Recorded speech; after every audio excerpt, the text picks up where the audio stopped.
9 Hours, 9 Persons, 9 Doors, or 999, is a visual novel/adventure game released for the Nintendo DS in 2009. The game was developed by Chunsoft under the creative aegis of Kotaro Uchikoshi of Ever 17 fame.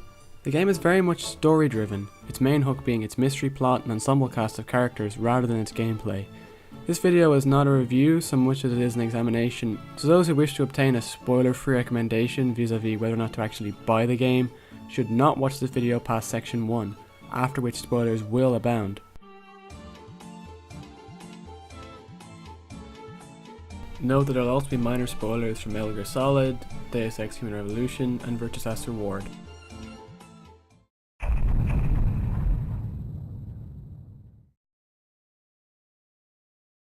If you like story-driven games or visual novels, or just games like these, give this a shot.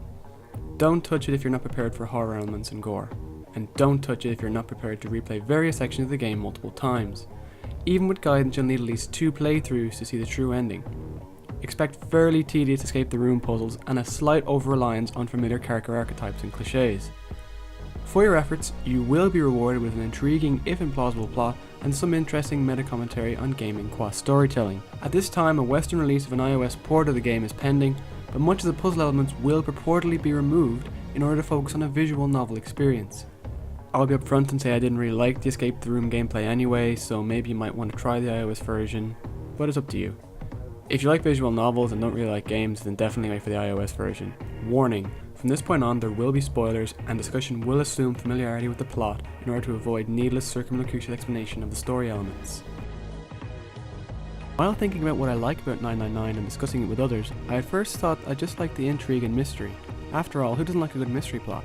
But actually, the more I thought about it, the more I realised that 999 is meritorious for how it treats the very notion of an ending. To explain exactly what I mean, let's talk about endings.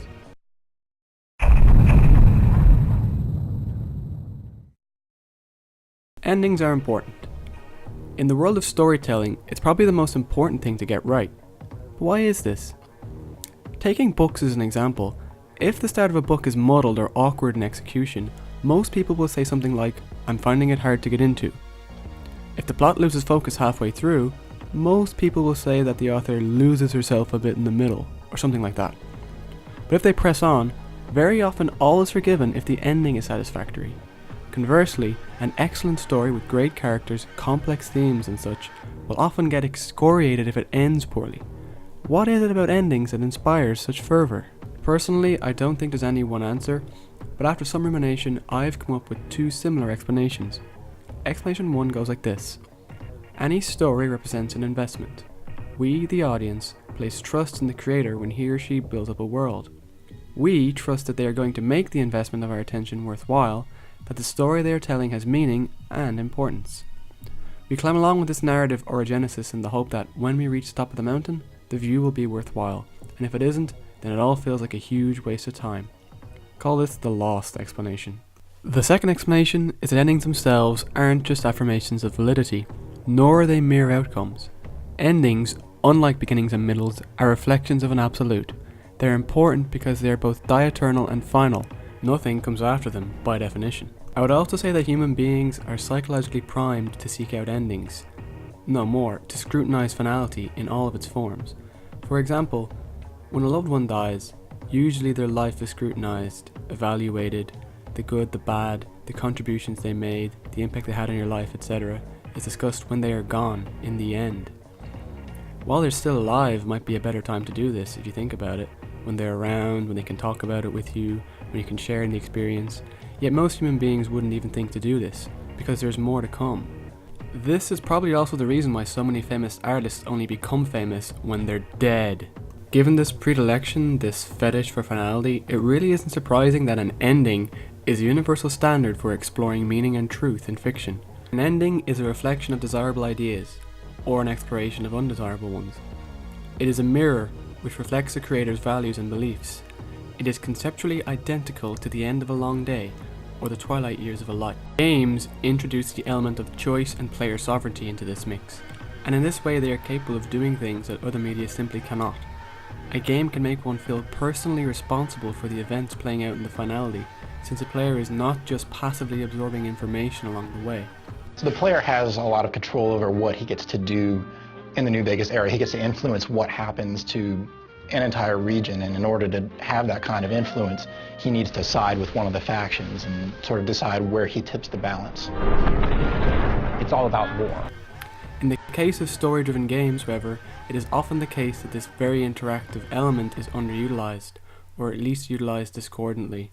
Potential is very often squandered on vapid binary choices or karma meters, making the exploration of this end, which remember is supposed to be some ultimate reflection of meaning and truth according to the creator, into nothing more than a hedonistic exercise or pointless distraction. Developers love multiple endings. I typically do not. In video games, multiple endings are very much a means to an end, to wit, a cheap way to eke out replayability. If I'm kind enough to assume that the developer truly wants to exploit the unique element of choice, and plan to have multiple endings from the ground up, then the immediate follow-up question is, why? In these inchoate days of gaming's development as a storytelling medium, it really does seem that a lot of resources are spent in AAA games on the exploration of fairly shallow counterfactuals, what-ifs. You know, fairly shallow story elements that usually show up near the end of the game, that amount to nothing more than yes or no dialogue boxes, that are there to just give the player a choice, often at the cost of giving the character any kind of personality or action in the story or influence. And in the end, usually all you get is a different cutscene when you finish the game. Then it's just time to either play the game again or reload your save, pick another choice, and away you go. It's the illusion of depth and replayability at the cost of just telling a singular and cohesive story that leaves an impact. Deus Ex Human Revolution is probably a pretty famous example of this. Basically, the end of the game consists of a number of what-if situations. What if Adam Jensen pressed this button instead of this button? You pick a different button or a different outcome, then you get the ending where Adam Jensen narrates just some slightly different outcome or how it affected humanity just from one decision, and then you just reload the game and do it again, pick a different choice. You can literally get all of the endings in about 20 minutes if you just save before the final decision, and ultimately each individual ending itself is cheapened because no one is more important than the other. It's not clear if one of the endings is true and the rest are just kind of counterfactuals, or if they're all possible outcomes and you just pick one. Basically, it just amounts to nothing. It's just trying to give you a choice for no good reason, rather than just having a single ending that makes sense and is satisfying. The average multi-ending AAA game is no more technologically advanced or narratively sound than a choose-your-own-adventure novel. Endings deserve better. Given that I like 999, it should be clear then that I like it despite the fact that it has multiple endings, all of which demand a full playthrough in order to be properly experienced. What makes 999 different then? To be fair, 999 technically has one true ending and 4 other counterfactuals, so it's not quite comparable to something like Deus Ex. However, it offers no real guidance on how to proceed. Player sovereignty is arguably more important in 999 than in any other game with split narratives, and I don't think anyone can dispute that the non-canon endings are just as important to this game, if not more important, than the choose-your-own-adventure endings are to Deus Ex. What makes 999 succeed is that it espouses the more impactful narrative decision of having one real ending and relegates its other endings to explorations of character, mild commentary on the capriciousness of human nature, and to meta-commentary on the very notion of player sovereignty. It paradoxically gives the player the power of choice, yet it makes them feel helpless at the same time. Typically, decisions in a game with multiple endings will have tangible rewards and outcomes that can fairly easily be predicted. Often you're outright told what they are. For example, the original Metal Gear Solid at one point gives the player the option of giving up, that is, surrendering to its challenge, with a very obvious penalty for doing so. We're going to play a game, Snake, and we'll find out what kind of man you really are. When the pain becomes too great to bear, just give up and your suffering will end. But if you do, the girl's life is mine. Choosing to surrender, however, results in the player receiving a much better gameplay reward in exchange for getting the bad ending. This creates a dilemma wherein player choice becomes an exercise in hedonism. You are literally aware at all times what the choice is, and you just choose the best outcome. The emotional or narrative weight associated with making a difficult decision is drowned out by the very fact that we are aware of the decision as a gamer, and are usually seeking the best possible outcome for ourselves rather than anything more complex or involved. Again, endings deserve better. What's intriguing about 999 is that it really isn't clear what the outcome of decisions will be. This is achieved by having future events hidden behind locked doors that a first-time player knows absolutely nothing about. Furthermore, many crucial decisions that the player has to make on Junpei's behalf appear innocuous. Does it really matter whether or not I accept a bookmark as a gift? Why should it matter if I choose to examine a safe at the right time or not? Furthermore, many of the decisions that seem to augur well, like getting close to the only character that appears to be trustworthy, actually lead to the bad endings. Right from the first major decision, it is possible to send things spiraling towards catastrophe without even knowing it. Arbitrary is the operative word. The seemingly arbitrary decisions are actually frightfully deterministic in a way that only becomes clear in hindsight. The arbitrary decision making accentuates the panic and enemy that would surface if one were placed in Junpei's predicament. The correct decision tree is only loosely adumbrated in the form of Akane's headaches, which inform us when we've made a bad decision, but this is only really offered as a clue after the decision is made, after we've made a mistake. 999 appears to understand that giving a player choices only really has deep meaning if we don't really know that we are making them, because that's how choices usually work in reality. Think about it. How often in life do you come across a choice where someone walks up to you, presents you with multiple options, informs you of the possible outcomes, and then lets you pick? No, that doesn't happen. For example, a real choice might go like this. You might choose to lie in for an extra hour in the morning instead of going shopping on your day off. Then you wake up and turn on the news only to find that the bus you would have taken into town crashed into a bricked wall, killing everyone on board. Every seemingly random decision you make has an exponential and infractuous chain of consequences that might actually be mind-blowing if only you could explore them all. Right now, decisions you are making could affect your life, or end it, and you won't even know about it until it happens, until it's too late. 999 doesn't have an ending so much as it has a gestalt ending.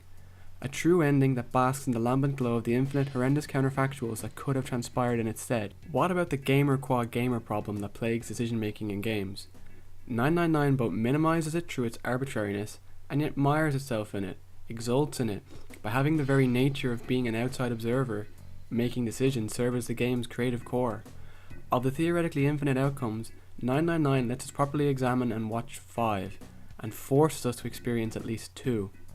In this way, even our missteps are important, since in the universes where everything goes wrong, we still learn information that is essential to guiding Junpei to the universe where everything does work out, and we still learn more about the characters that we're actually, trapped with. We are forced to endure the punishment of bad decision making in order to obtain a holistic experience. There's something unsettling about knowing on a subsequent playthrough after a bad ending that our seemingly inconsequential choices last time led us to a gory demise. In this sense, 999 is tonally similar to a horror game, except paradoxically the horror stems from an excess of freedom rather than a restriction of it, as is usually the case in horror games.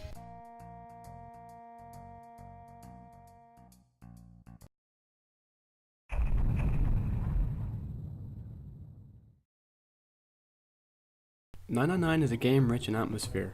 This is primarily achieved through the use of dread-inducing music which, coupled with some disquieting accounts of gory demise, produces an unsettling and chilling mood. The recurring sound effects of the creaking ship and the clock chimes serve as periodic reminders of doom, and by design the game inspires dread by forcing players to re-experience the death of the ninth man every time they reload, even if they can just skip through the dialogue. Yes, having to go back to the beginning and repeat tedious puzzles multiple times is, well, tedious, but in retrospect, particularly after finishing Virtue's Last Reward, 999's clunky design actually added to the dread of making a decision. In 999, making a wrong decision early on is enough to force the player towards eventual ruin and starting all over again. Hours of gameplay, arguably wasted depending on your point of view, but I feel that it adds to the atmosphere. The fact that you truly do start all over again only adds to the feeling of powerlessness, something that was very much reduced in Virtue's Last Reward by all the gameplay streamlining. It's about the right time to start implementing some actual criticisms of the game. It isn't perfect. First of all, the game is successful at inspiring horror despite the character design, which is rife with banality and outright pandering at times. That said, most of the characters look fairly normal, at least as far as anime is concerned, which fits in with the idea of normal people being kidnapped and placed in an alien environment, so maybe let it slide. What I won't let slide, however, is just how nonsensical things actually are when scrutinized in hindsight. It's easy to forgive the utterly nonsensical and contrived ending if one is caught up in the pathos of saving young Akane, but I feel that one should not have to shut off one's brain almost entirely in order to accept something as fundamental as Zero's motivation. This actually deserves an entire section to itself.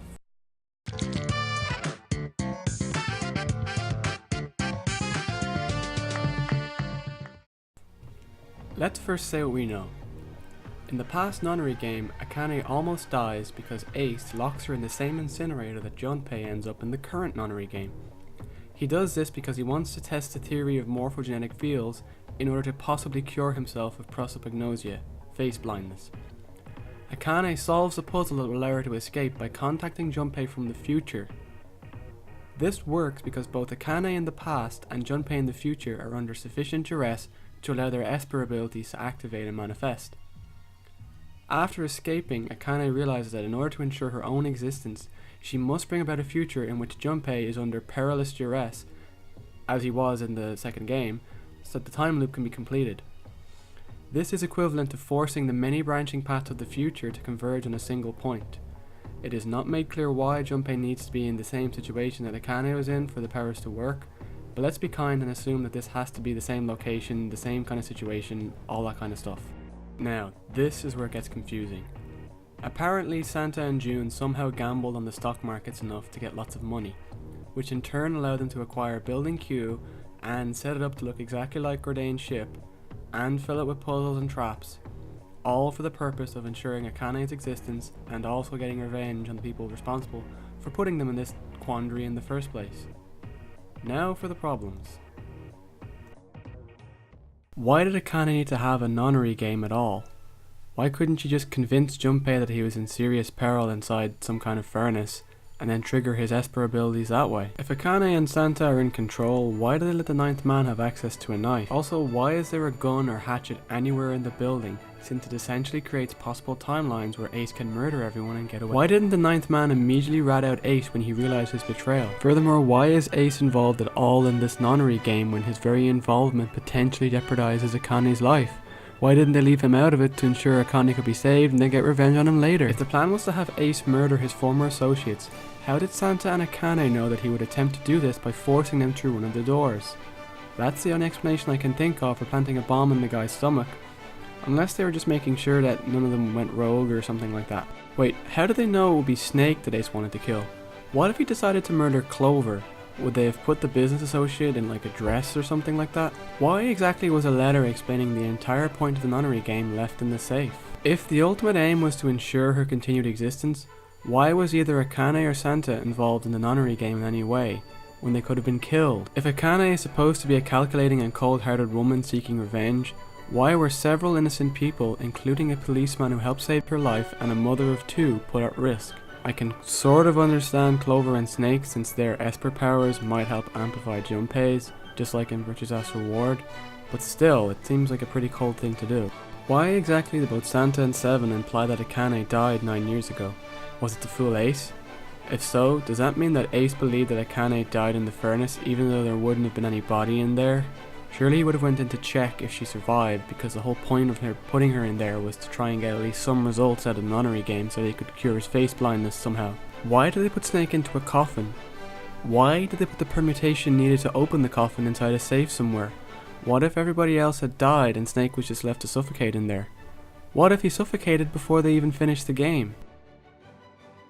It really irritates me when otherwise shrewd or intelligent characters do incredibly stupid things for no good reason. I'm talking specifically here about Ace, at the point where he sedates himself in order to make people think he's trustworthy, and also because he knows that going through the doors in the hospital sickbay room won't achieve anything because he's aware of the plan of the ship, because he was in the first nonary game way back with Gordane that he won. Anyway, the point is, he took sedatives that were in a place he didn't know. He had no idea of knowing whether or not they'd be poisoned, or if they'd be interfered with in some way, or if it was some kind of trap, you know, in case people were like, I'm not going to play your game, Zero, I'm just going to kill myself. So, or put myself to sleep, and then we'll see what happens about your explosion, but really it's not an explosion, or it's just poison. In the safe ending, why would they need to put Junpei to sleep with a gas grenade just because the 9 hours are up? Is it because the whole furnace thing was already triggered with Ace and Snake, making it impossible for Junpei to use it? If so, why would they set up a puzzle that can only be used once and... fuck it.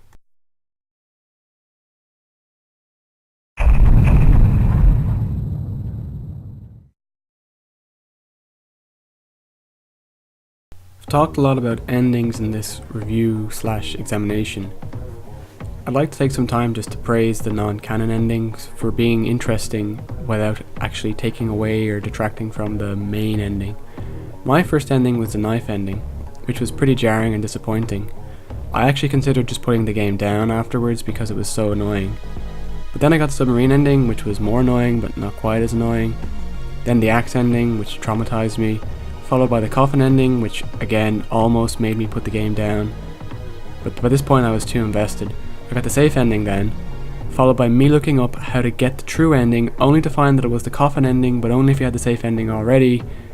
And then I got the true ending. So it was a lot of playthroughs. And I reckon that anybody who didn't look up just how to get the ending could easily have done what I did and just get unlucky and pick wrong. It's very easy to do. The non-canon endings are unsettling, upsetting and frustrating, but in a good way. One notably positive trait is that neither the submarine knife or axe endings betray Ace as a killer. Even though it can be reasoned out and clues are presented, it doesn't outright spoil it. It is a little disappointing that the other endings essentially do spoil it though, since if you just happen to blunder your way to the safe ending, for example, in your first playthrough, all sense of mystique on subsequent playthroughs will be lost. This is a huge problem in Virtue's Last Reward, by the way, but we'll get to that another time. Alright, gameplay. It's no real surprise that the iOS release of this game is going to cull the puzzle elements entirely.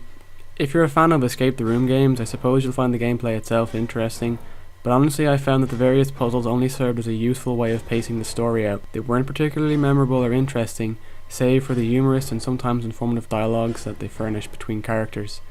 It really is a bad sign though when it's entirely possible to cut out an entire aspect of the game entirely without really causing too much of a stir. Having to replay the puzzles was also a huge mistake. There's nothing wrong with going back to the start of the game and kind of forcing you to move forward, but what they really needed was the ability to just skip to the important decisions. This was basically done in Virtue's Last Reward, but again, 999 really did drop the ball in that regard. Uchikoshi has openly said in interviews that the story is made first in all of his games, with any kind of gameplay elements or puzzles designed afterwards, with only kind of a thematic imprint left on them with his imprimatur in order to ensure the consistency of presentation and that everything makes sense. But really, don't buy this game for the gameplay. I know a lot of websites gave it good reviews and called it addictive and all that, but really I just found that the puzzles were, I could take them or leave them. I would just as happily have had, Phoenix Wright style interrogation / question asking interludes between decision making. That actually would have been great. Or like something in Danganronpa where the actual actions you do affect in kind of a real-time way the gameplay, but without kind of straying from the adventure format.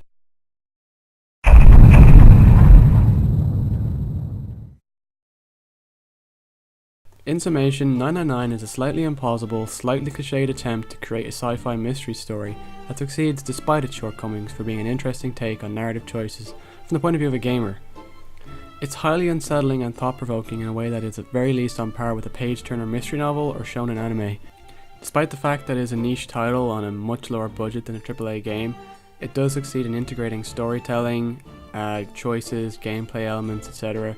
into a package that's really quite palatable, and definitely comes highly recommended. Overall, I'd give it a 9. No, I'm not going to do that. So what's next? Well, to be honest, the idea for making this video didn't come from me just recently completing 999. I actually completed it over a year and a half ago, but then decided that I had these ruminations that I just wanted to share with the world for some reason. So the natural sequel to this video is a discussion of Virtue's Last Reward, which is a direct sequel to the game itself. It has many of the same elements and ideas and, generally does the same sort of multiple endings kind of idea. However, in the meantime, depending on feedback, if I get any for this video, I may decide to stagger the Zero Escape discussion a little bit with another video. I have plenty of adventure game and similar vein to this one that I'd like to discuss, maybe some anime or other games. But in any case, thank you for listening to my prolix ruminations about 999. Take it easy.